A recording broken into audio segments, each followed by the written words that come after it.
Usually it was infuriating to see the statement of the UN Security or the UN Secretary General immediately after the marriage. Such a flagrant violation of international law is committed. You expect from the person in charge at the UN that has a role in keeping peace and stability in the world. He failed. He failed like he failed in the past. The sense that we had is that enough is enough. So yesterday the Secretary General of the United Nations was declared a persona non grata by your foreign ministry. How do you see the role of the United Nations being played in this 1 year of the conflict?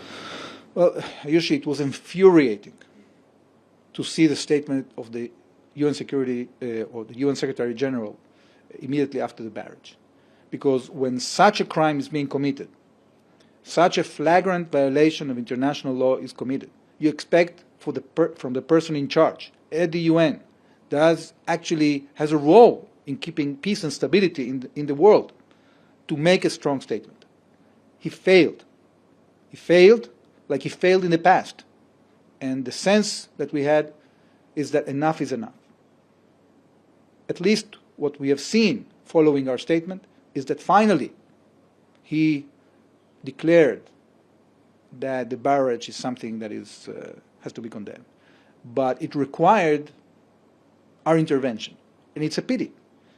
We want the UN to play a positive role.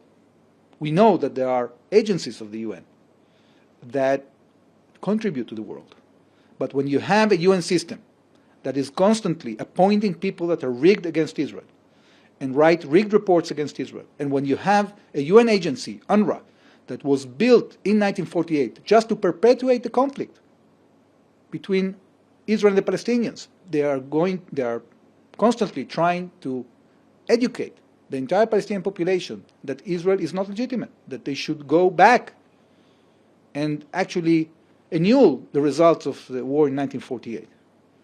And they are paying terrorists. We just saw less than a week ago that a leading terrorist, the leader of Hamas in Lebanon, was the person in charge of educating 39,000 children with a salary of UNRWA. He was paid by the UN, a terrorist.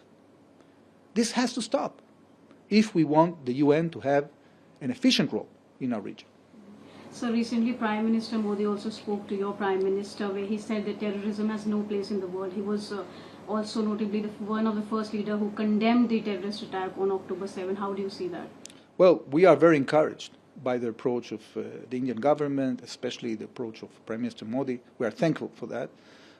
We think that we have to have leaders like him that have conviction, that are strong against this threat on humanity.